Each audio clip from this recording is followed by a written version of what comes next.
Bienvenue à nouveau dans le diaporama Opérateur averti de machinerie forestière. Dans cette quatrième leçon, nous aborderons le thème Comment réduire l'intensité énergétique de vos activités. Cette leçon se décline en deux sections. Nous vous proposerons des trucs pour tirer le maximum de vos machines grâce à l'amélioration des techniques de récolte, l'optimisation des pratiques d'entretien, la planification des activités, la gestion du processus de ravitaillement, la réduction du temps ralenti inutile de la machinerie. Voici 9 étapes en vue d'une facture de carburant moins salée. Étape 1. Comme je l'ai déjà mentionné, il est bien de consommer plus de carburant si vous pouvez produire plus de bois, tel que déterminé par l'intensité énergétique, le nombre de litres de carburant par mètre cube. Assurez-vous que les nouveaux opérateurs savent ce que l'on attend d'eux et demandez aux opérateurs plus expérimentés de donner l'exemple aux plus jeunes. Notez les tâches supplémentaires qui réduisent le temps productif. Est-ce que ces tâches supplémentaires peuvent être éliminées ou exécutées plus rapidement? Étape 2. Installer des compteurs de carburant sur les réservoirs et tenir des registres de la consommation de carburant pour chaque machine. Des connecteurs électriques de faible qualité peuvent gêner le fonctionnement des pompes à carburant de 12 volts. L'utilisation de connecteurs et d'interrupteurs électriques de qualité supérieure peut accélérer le processus de ravitaillement en carburant. Assurez-vous que le matériel de ravitaillement en carburant est toujours en bon état de fonctionnement et réparez rapidement toute fuite. Étape 3. Effectuez une mise au point du moteur et du système hydraulique. Demandez à l'équipementier s'il y a des mises à jour pour le module de commande du moteur. Les équipementiers proposent souvent des mises à jour de logiciels en vue de la correction de problèmes de fonctionnement mineurs que vous avez peut-être déjà vécus.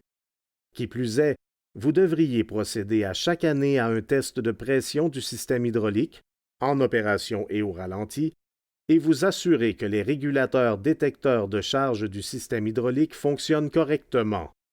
Enfin, si des réparations ont été effectuées d'une manière expéditive sur le système hydraulique, assurez-vous que les nouveaux tuyaux flexibles et raccords sont de bonne dimension et de la bonne longueur. N'oubliez pas que tout étranglement dans le système hydraulique peut occasionner un excès de chaleur, d'où un gaspillage de carburant. Étape 4. Les ventilateurs de refroidissement à entraînement fixe qui fonctionnent tout le temps peuvent consommer plus d'1 litre de carburant à l'heure, ce qui explique pourquoi le module de commande du moteur des machines neuves établit les cycles des ventilateurs. Assurez-vous que les ventilateurs effectuent correctement leur cycle et que les débris sont évacués des échangeurs thermiques. Utilisez un fluide hydraulique dont le niveau de viscosité convient à la saison. Lubrifiez les goupilles et les bagues pour les nettoyer de leurs contaminants et réduire la friction afin d'assurer une longue durée de vie des pièces. Étape 5. Réduisez au minimum les virages inutiles. Planifiez vos déplacements au début de la journée et décidez à l'avance quand et où faire le plein afin de réduire la durée de tout déplacement. Essayez le plus possible de faire des déplacements lorsque vous êtes chargé et en descendant. Aussi, il est important de tenter de vous déplacer sur les parties solides du terrain, puisqu'un sol meuble nécessite plus de puissance pour faire avancer les chenilles et les pneus de la machine.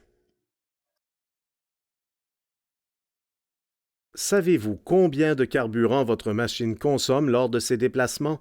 Contrairement à une voiture éco-énergétique qui peut consommer aussi peu que 5 litres au 100 km, un débardeur à 6 roues muni de chenilles, comme cette Tiger Cat 635D, peut consommer 100 fois plus de carburant sur une distance équivalente. Les engins forestiers sont conçus pour remplir des fonctions spécifiques et non pour se déplacer sur des routes sur de longues distances. Étape 6. Un opérateur averti évite les manœuvres inutiles et a recours à diverses techniques pour déplacer les billes, dont amener le bois plus près de la machine avant de procéder au soulèvement, éviter de prendre des virages serrés avec un plein chargement puisque cela peut provoquer le renversement de la machine, utiliser le mécanisme de nivellement de la cabine lorsqu'offert, puisque la rotation d'une cabine à niveau nécessite moins d'énergie. Étape 7. Pour un porteur forestier, l'utilisation de la pleine portée pour le chargement de billots de bois peut accroître la consommation de carburant. Lorsque la flèche est plus près de la machine, celle-ci disposera de plus de puissance de levage et consommera moins de carburant. Le chargement des billes entre les poteaux du porteur forestier est une manœuvre plus éco-énergétique que le soulèvement de la charge au-dessus des poteaux. Il est à noter qu'en terrain difficile, sur un sol meuble ou dans des pentes raides ou irrégulières, il peut être plus économique en carburant de déployer la flèche de la batteuse façonneuse à son maximum et de récolter autant d'arbres que possible depuis un seul endroit. Étape 8.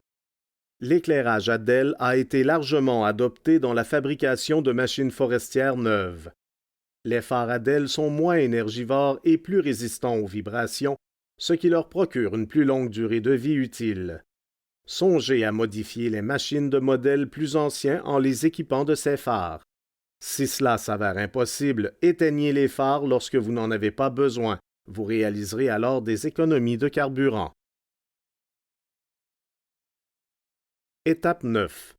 Lors de la marche au ralenti, le moteur consomme une quantité considérable de carburant, ce qui peut être évité. La capacité de refroidissement du moteur est optimisée pour le rejet de chaleur lorsque la puissance maximale est requise.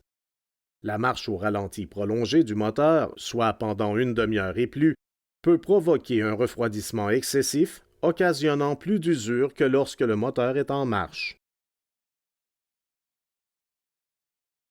Les oxydes de nitrogène, le monoxyde de carbone, les matières particulières, les composés organiques volatiles et les émissions de gaz à effet de serre. Est-ce bon? Aucunement. Quoique la consommation de diesel soit justifiée lors de la production, il vaut mieux la réduire au minimum pour vous ainsi que pour l'environnement. Une faible consommation horaire de carburant peut être un signe d'une marche au ralenti prolongée. Une marche au ralenti prolongée peut réduire de 75% la durée de vie de l'huile à moteur, accroître l'usure des composantes mécaniques et avoir un effet néfaste sur le calendrier d'entretien, la dépréciation et la valeur de revente, puisque tous ces facteurs sont liés aux heures de fonctionnement du moteur. Voici un exemple d'une abatteuse groupeuse utilisée à 70%, ce qui est bon, mais pas extraordinaire, puisque les meilleurs opérateurs font généralement marcher au ralenti le moteur 10% du temps ou moins. Dans ce modèle de coût, on vient de faire l'acquisition de la machine et le carburant coûte 1,20 $ le litre.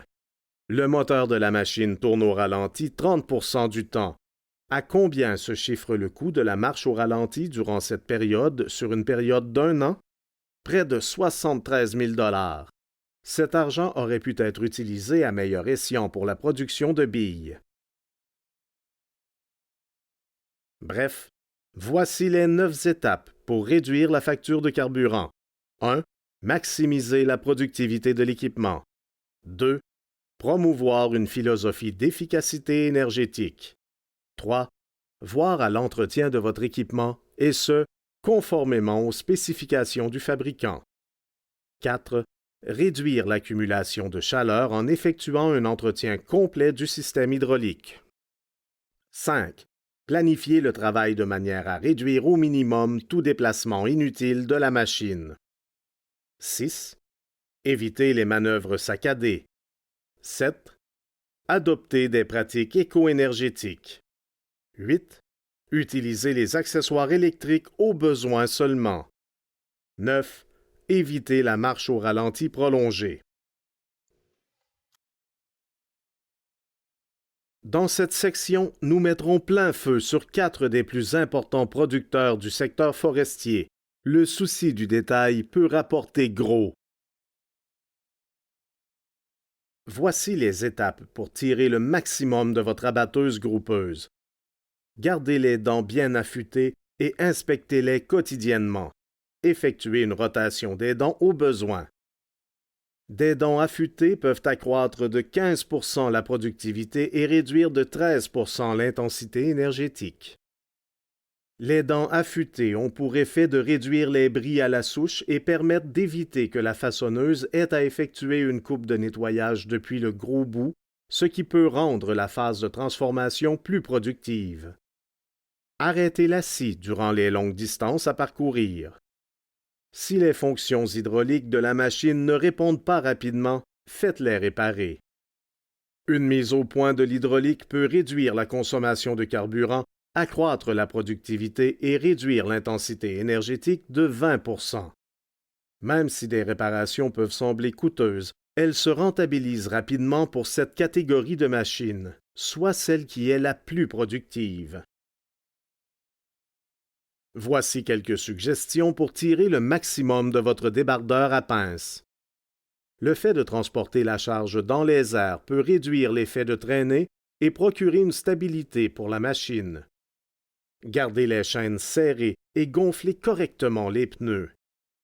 Débardez en descendant une pente dans la mesure du possible. Une pente favorable de 5 % réduit de 20 % la consommation de carburant comparativement à un débardage en présence de conditions défavorables. S'il y a plus d'un débardeur dans un bloc, planifiez votre travail. Déployez des débardeurs dans les secteurs où la combinaison machine-opérateur convient le mieux. Par exemple, placez les machines à 6 roues sur des pentes abruptes. Utilisez les machines équipées de pneus à flottaison sur un sol meuble. Déployez des opérateurs moins expérimentés sur des pentes douces. Affectez aux plus longues tâches de débardage les machines fonctionnant plus rapidement ou ayant une capacité accrue. Si vous mettez en œuvre toutes ces suggestions, vous augmenterez non seulement la productivité, mais récupérerez également la valeur perdue de vos billes de sciage. Une carte précisant les spécifications pour le tri et la coupe des billes, est-ce compris de tous? Les superviseurs de récolte forestière doivent examiner cette carte chaque semaine afin de se mettre à l'abri d'erreurs de tri coûteuses. Une chaîne neuve produit 21 % plus de bois qu'une chaîne émoussée et réduit de 15 % l'intensité énergétique. Gardez les couteaux débranchage affûtés.